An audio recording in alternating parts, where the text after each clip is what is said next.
Welcome to యూఏటీవీ. ఈ రోజుల్లో రాజకీయాలు అంటే సంక్షేమమే.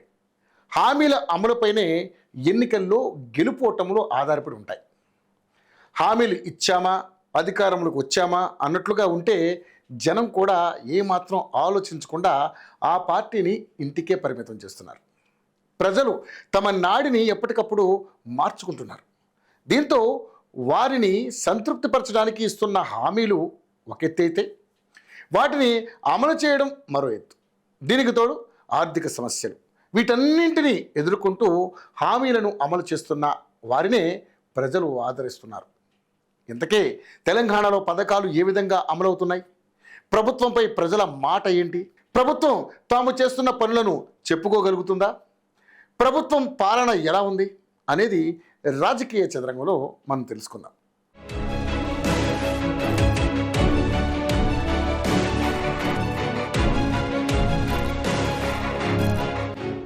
సంక్షేమ పథకాలంటేనే పెద్ద సవాల్.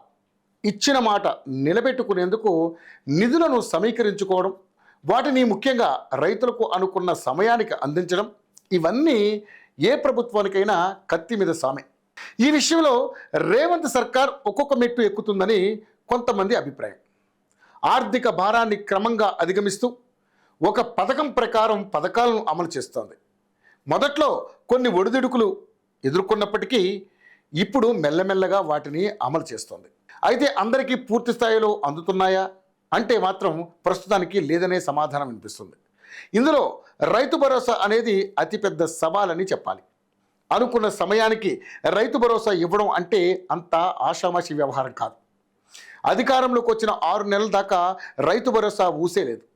దీంతో అసలు రైతు భరోసా ఇస్తారా లేదా అనుకుంటున్న సమయంలోనే ప్రభుత్వం అతిపెద్ద నిర్ణయం తీసుకుంది.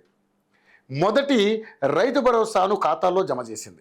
అయితే 1 ఎకరం నుంచి ఎన్ని ఎకరాల భూమి ఉన్నా సరే ఆ రైతులందరికీ కూడా రైతు భరోసా ఇస్తారని ప్రభుత్వం చెప్పింది. ఈ క్రమంలోనే మొదటి విడతలో 4 ఎకరాలు ఉన్నవారికి మాత్రం రైతు భరోసా నిధులు అందాయి. అప్పుడు ఆరోపణలు ఎదుర్కొన్న ప్రభుత్వం ఇప్పుడు 2వ విడత కూడా విడుదల చేసింది. పెండింగ్వి అలాగే ఉంచి 2వ విడత నిధులు విడుదల చేశారని అభిప్రాయం వ్యక్తం అవుతుంది. అయితే ఈసారి పెద్దగా సమయం తీసుకోకుండా 9 రోజుల్లోనే రైతు భరోసా నిధులను జమ చేసింది ప్రభుత్వం. రైతు భరోసాను ఆయుధంగా మార్చుకోవాలని ప్రతిపక్షాలు చూశాయి. కానీ కాంగ్రెస్ మాత్రం 2వ విడత సమయంలో ఆ ఛాన్స్ ఇవ్వలేదు. అంతేకాదు రైతు రుణమాఫీ, సన్నవడ్ల రైతు బోనస్ కూడా ఇస్తోంది. దీంతో ప్రభుత్వంపై రైతులకు కాస్త సాఫ్ట్ కార్నర్ వచ్చింది. తెలంగాణలో కాంగ్రెస్ ప్రభుత్వం అధికారంలోకి వచ్చి దాదాపు 2 ఏళ్లు కావస్తుంది. ప్రభుత్వాన్ని ఏర్పాటు చేసుకున్న 100 రోజుల్లోనే కొన్ని పథకాలను అమలు చేసింది. మహిళలకు ఉచిత బస్సు ప్రయాణం అధికారం చేపట్టిన రోజు నుంచే ప్రారంభమైంది.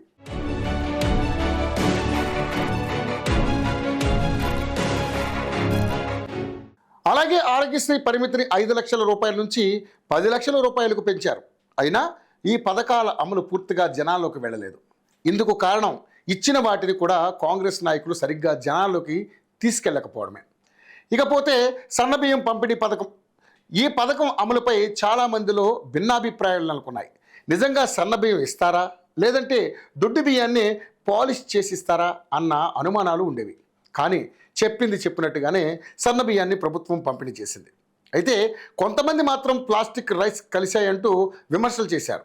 అయినా కూడా చివరికి 3 నెలల రేషన్ ఒకేసారి ఇచ్చింది ప్రభుత్వం. అంతేకాదు సన్న బియ్యాన్ని పంపిణీ తర్వాత పలువురు ముఖ్య నాయకులు పేదల ఇంటికి వెళ్ళి భోజనాలు కూడా చేశారు. దీంతో ప్లాస్టిక్ రైస్ అనే ఆరోపణలకు ఫుల్ స్టాప్ పడింది. ఇలా ఎన్ని అడ్డంకులు ఎదురైనా కూడా వాటన్నింటినీ సరిచేసుకుంటూ కాంగ్రెస్ ప్రభుత్వం ముందుకు సాగుతుంది.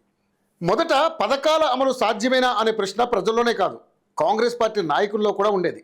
దీనికి తోడు కర్ణాటక అనుభవం కూడా కాస్త భయపెట్టింది. కానీ రేవంత్ సర్కార్ జాగ్రత్తగా ప్లాన్ చేసి ఓవైపు ఆర్థిక సమస్యలను ఒక్కటొక్కటిగా పరిష్కరిస్తూ మరోవైపు పథకాలను కూడా క్రమంగా అమలు చేస్తుంది. దీంతో అసలు పథకాలు అమలవుతాయా అనే స్థితి నుంచి ఆలస్యమైన అమలవుతాయనే వరకు ప్రజలకు నమ్మకం కలిగించడంలో ప్రభుత్వం సక్సెస్ అయింది. రైతు భరోసా, సన్నబియ్యంతో పాటు సర్కార్ బ్లాక్ షిప్ స్కీములు కూడా అమలవుతున్నాయి. 200 యూనిట్ల వరకు ఉచిత విద్యుత్ అందే గృహజ్యోతి పథకంలో కొన్ని ఒడిదుడుకులు ఎదురైనా అమలు చేస్తున్నారు. 500 రూపాయలకే గ్యాస్ సిలిండర్ కూడా అమలవుతుంది. సన్నవడ్లకు 500 రూపాయల బోనస్ పథకానికి పరిమితులు పెడతారని టాక్ వినిపించినా వాటిని పటాపంచలు చేస్తూ అందరికీ బోనస్ ఇస్తున్నారు. అయితే ఇవి పూర్తి స్థాయిలో అర్హులకు అందుతున్నాయా అంటే ఇది చెప్పాల్సింది ప్రజలే. ఇక ప్రతిపక్షాల విషయానికి వస్తే మొదట్లో పథకాలు అమలు కావడం లేదని వాదనను ఎత్తుకున్నాయి. ఇక ఇప్పుడున్న కొన్ని పథకాలు అమలవుతుండడంతో అసలు అమలు కాని పథకాల సంగతి ఏంటని ప్రశ్నిస్తున్నాయి. దీనికి ప్రభుత్వం ప్రతి పథకానికి నిధులను సమకూర్చుకుంటున్నామని, నిధుల సమీకరణ బట్టి మిగతా పథకాలను అమలు చేస్తామని చెబుతోంది. దీనికి రైతు భరోసానే ఉదాహరణ అంటుంది. పక్కా ప్లానింగ్ ఉంది కాబట్టే 9 రోజుల్లోనే వేల కోట్ల రూపాయలను రైతుల ఖాతాలో జమ చేయగలిగామని చెబుతోంది. ఇక ఇందిరమ్మ ఇండ్ల నిర్మాణం దశలో ఉన్నాయి. కొత్తగా లక్షల సంఖ్యలో రేషన్ కార్డులు మంజూరవుతున్నాయి. ఇక స్వయం సహాయక సంఘాల మహిళలు 1 కోటి మందిని కోటీశ్వరులను కార్యక్రమం కూడా అమలు జరుగుతోంది. ఇక ఉద్యోగ భర్తీ అది నిరంతర ప్రక్రియ కొనసాగుతూనే ఉంటుందని సీఎం రేవంత్ రెడ్డి ప్రకటించారు. ఇప్పటికే వేల సంఖ్యలో ఉద్యోగాల భర్తీలో రికార్డులు సృష్టించామని సర్కార్ చెబుతోంది. రాజీవ్ యువ వికాసం కింద యువతకు ఏకంగా 5 లక్షల రూపాయలు ఇస్తామని ప్రభుత్వం ప్రకటించింది.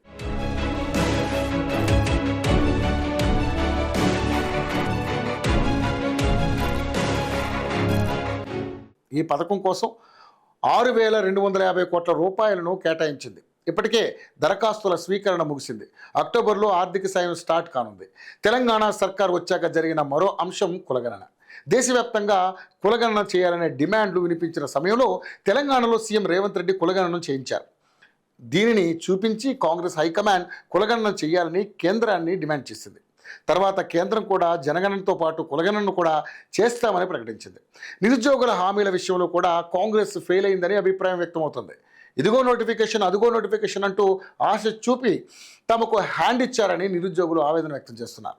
దీంతో పూర్తి స్థాయిలో పథకాల అమలు జరగడం లేదు అనకుండా అరాకొరగా అయినా సరే హామీలను రేవంత్ సర్కార్ అమలు చేస్తుంది. కానీ వాటిని జనాల్లోకి తీసుకెళ్లడంలో మాత్రం ఫెయిల్ అవుతుంది.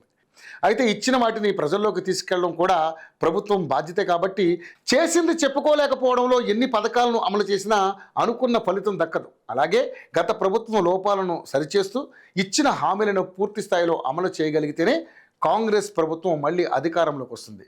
పూర్తి స్థాయిలో పథకాల అమలును చేయలేకపోయినా చేస్తున్న పథకాలను కూడా చెప్పుకోలేకపోతే ఇంత చేసి వ్యర్థమే. స్థానిక ఎన్నికల్లో కాంగ్రెస్ మెజార్టీ సాధించాలన్నా, ఆ తర్వాత వచ్చే జిహెచ్ఎంసీ ఎన్నికల్లో సత్తా చాటుకోవాలన్నా, 2028లో జరిగే ఎన్నికల్లో మరోసారి కాంగ్రెస్ అధికారం చేపట్టాలన్నా కూడా ప్రచారమే కీలకం. ఇప్పటికీ వచ్చేసారి కూడా అధికారం కాంగ్రెస్దే అవుతుందని సీఎం రేవంత్ రెడ్డి ఖర్గేకి మాట ఇచ్చారు. మళ్ళీ కాంగ్రెస్ అధికారంలోకి రావాలంటే పూర్తి స్థాయిలో పథకాలు ప్రజలకు అందజేయడంతో పాటు వాటిని సీఎం రేవంత్ రెడ్డి మంత్రులు ఎమ్మెల్యేలతో ప్రజల్లోకి తీసుకెళ్లాలి. లేదంటే అంతా బూడిదలో పోసిన పన్నీర్ అవుతుంది.